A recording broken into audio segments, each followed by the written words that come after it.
Ang mga videong inyong matutunghayan ay para lamang sa mga taong matatagang loob dahil maaari itong magdulot ng disturbance sa inyong mahimbing na pagtulog.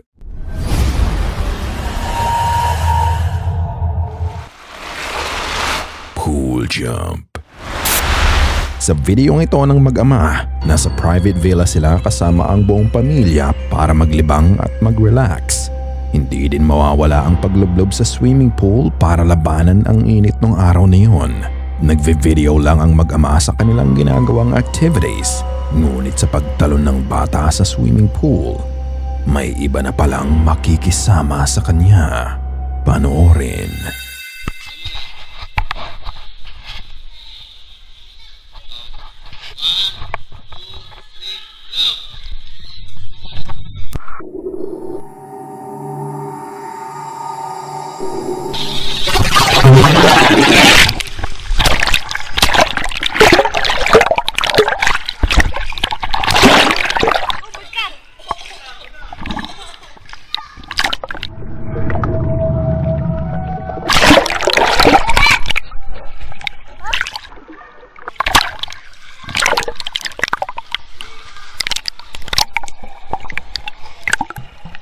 Tulungan mo na din ako, Mike Christian.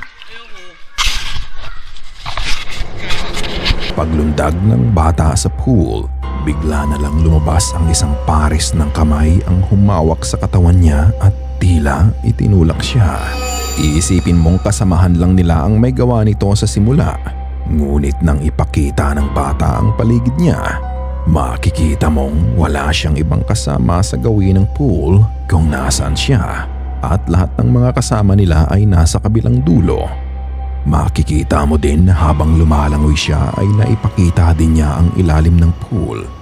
Pero wala din namang ibang tao doon. Mapapansin mo din nang ipasa ng bata ang camera sa kanyang ama. Malinaw mong makikita na silang dalawa lang ang nasa gawin ng pool na yon. Bukod dito, mapapansin mo din na maliit lang ang mga kamay na tumulak sa bata na halos kasing laki nga lang ng kamay niya. Sa video, makikitang hanggang dibdib ng ama ang lalim ng tubig ng pool. Kung ibang bata ang may gawa nito, hindi niya maitutulak ang tumalong bata ng ganun lang dahil malamang lumubog na din siya sa ilalim ng tubig. Kung ganoon, kamay ba ng multo ang nakitang tumulak sa bata? Hanad nga ba ang swimming pool sa bilang na arkilahan nila? Ikaw na ang magpasya. The trailer. Pinuntahan nila Glita ang trailer ng kanyang lolo na yumao noong 2024. Abandonado na nga ito at wala na din nakatira doon ngayon. Habang nasa sasakyan nga daw sila ay may naririnig silang squeaking sound sa loob ng dating kwarto ng lolo nila at katunog nga daw ito ng ingay kung paano maglakad ang lolo nila sa trailer nung nabubuhay pa siya. Dahil dito ay nag-video sila at eto ang kanilang nakunan. You're out of that window and grab this. Dude, look. I don't like it. I see it. Right into the house. Yeah, now go pee. You think somebody's in there? No, like right into the house with the car. Oh. Hindi na nga sila bumaba sa kotse dahil na din sa takot nila. Patay ang ilaw sa loob ng trailer at binivideohan lang nila ang bintana kung saan sila may naririnig na ingay. Nag-uusap pa sila sa loob ng kotse nang bigla na lang silang mataranta dahil sa bintana may makikita kang puting mukha na sumilip sa kanila. Mabilis ang pangyayari pero nang makita nila to, mabilis silang napaalis sa lugar na yun. Wala kang makikitang malinaw na facial feature nito at parang nga lang itong naglalakad sa loob ng trailer. Bago sila makaalis ay nakakuha pa ng litrato si Glita. Kapansin-pansin ang pagkakahawig ng imaheng lumabas sa litrato sa mukha ng lolo niya. Kung ganoon, nagbalik ba ang kaluluwa ng lolo niya sa trailer na yon? Hindi pa niya kaya alam na patay na siya, kaya siya bumalik doon at ginagawa pa din niya ang mga bagay na ginagawa niya nung nabubuhay pa siya? Ikaw na ang humusga. Portrait. Isang araw, abala si Emily sa kanilang bahay at kalaunan ay gumawa din siya ng muffin para sa kanyang asawa. Habang nagbe-bake siya ay naging abala din siya sa pagtingin ng mga pictures na nakasabit sa dingding ng bahay nila. Hanggang may napansin siyang isang detalye sa mga ito. So I'm just going about my day making my English muffin, and I was looking at these pictures. I'm like, oh, we're so cute. Who is that? And who is that? Like, do you see that? What? I'm so confused. I'm so confused. What in the world? How did these people get into our photo? I'm like, this is crazy. Sa una, parang wala namang kakaiba sa picture nila. Ngunit nang ituro niya ang napansin niya, makikita mo na bukod sa kanilang dalawa ay may iba pang mukha ang rumihistro sa picture. Ito ay mukha ng isa pang couple na hindi niya kilala. Ayon kay Emily, wala namang ibang mukha ang picture na yon nang ipadevelop nila to. Kaya imposibleng double exposure nga daw ang nangyari. Ngunit ang paliwanag ng iba, maaaring yon ay nanggaling sa frame mismo. Binili nila Emily ang frame na ginamit nila dito sa isang thrift store. Ang posibleng nangyari nga daw ay dati itong photo na nakalagay sa frame na yon sa napakatagal na panahon at nagkaroon na ng image transfer sa salamin ng frame. Pero ano sa tingin mo? Is there something paranormal going on here kung paano bigla na lang nag-appear ang mukha ng ibang tao sa picture nila? O simpleng image transfer lang? Fire Rescue. Isang ka-goosebumps natin ang nagsuggest ng video na ito na nanggaling sa page ni Sent Salado. Ang asawa niya ay isang bumbero ng Task Force 559 at tuwing may papatayin silang apoy ay may suot-suot siyang body cam para may document ang mga ginagawa nilang pag-apula sa sunog. At isa sa mga video niya, may napansin nga si Ariel at agad niyang ibinahagi ito sa atin. Panoorin ang tapang ng bumbero at ang kababalaghang nangyari sa video.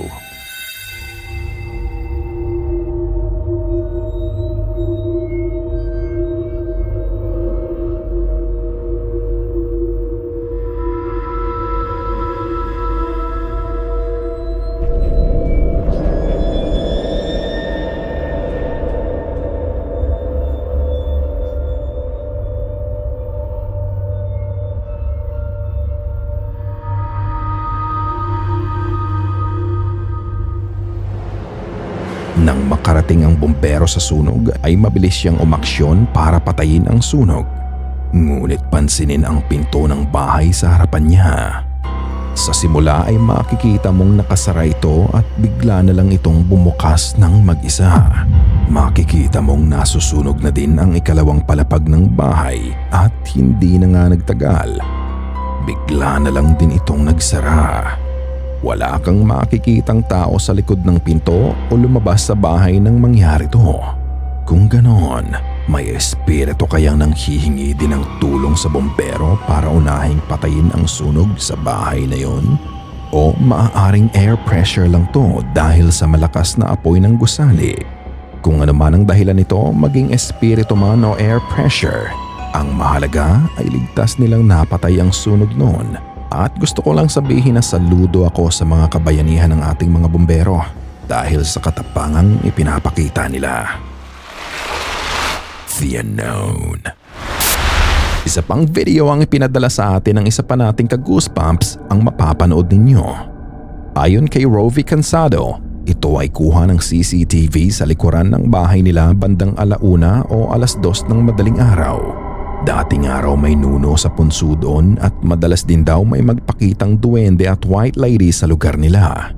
Kasalukuyang gising na ang ama niya nang may marinig itong ingay. Nang tignan niya ang CCTV, eto ang kanyang nakita. Tagal, 12:56 pa lang yun. Kaya malapit na, 24 na. Walang matitirang buhay sa atin. Akin na dakain lahat.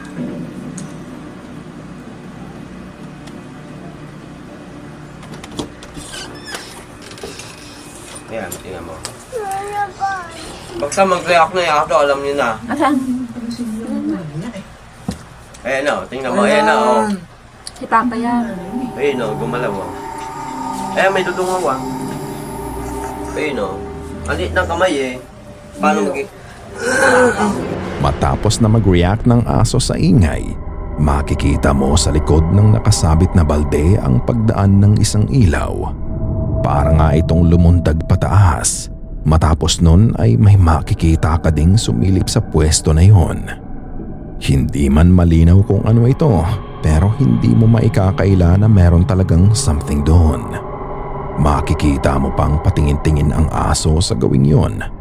Ayon na din sa lalaking maririnig sa video, yun nga daw ay maliit na kamay.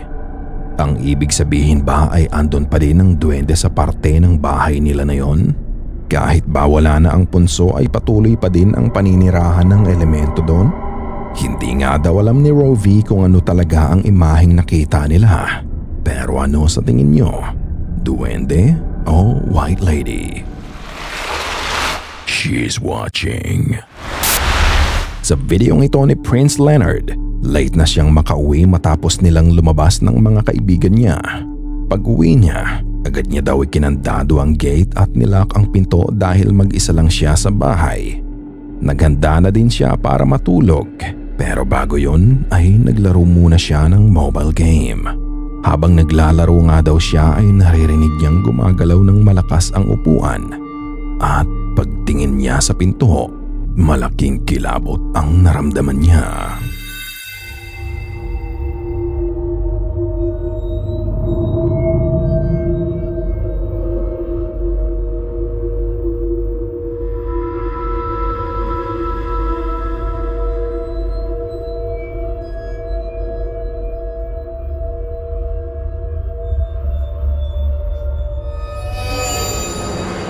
Nakita mo ba yun? Sa itaas ng pinto niya, nakasilip ang isang mukha ng babae na may itim na buhok. Tila pinagmamasdan lang siya ng nakakatakot na entity na to at para bang hinihintay na makita ni Leonard. Mapapansin na nasa itaas na bahagi ng pinto nakasilip ang mukha sa kanya. Kung prank man ito ay makikita mo sanang nakahawak ang entity sa pinto para makabalanse ng tama dahil na din sa anggulo ng pagsilip nito. Pero tanging mukha lang nito ang makikita mo. Bahagya nga itong umurong sandali ngunit bumalik din ito agad sa pagsilip sa kanya. Dahil sa nakita niya ay pinuntahan pa nga siya ng pamilya niya para tulungan siyang hanapin kung sino man to. At para tignan kung may ibang pwedeng daanan ang masasamang loob papasok sa bahay. Pero wala naman silang nakita. Ayon kay Leonard, dati ay nakakatulog siya ng mahimbing sa bahay. Ngunit ngayon ay kakabakaba na siya sa loob nito. Ano kaya ang mukhang nakasilip sa kanya? May masama nga kaya itong pakay at bakit nagpapakita ang entity sa kanya? Katulad ng dati mga ka-goosebumps, ikaw na ang magpasya. Ikaw na ang bahalang humusga. Sana ay kinilabutan ka sa mga video na aming itinampok ngayong gabi. Kung may nais kang ibahagi ay bukas ang aming email na goosebumpstopstories@gmail.com at Facebook page. Check out our TikTok page na din at goosebumps.top5. At kung hindi ka pa nakasubscribe at nakalike sa channel at video na ito, gawin mo na.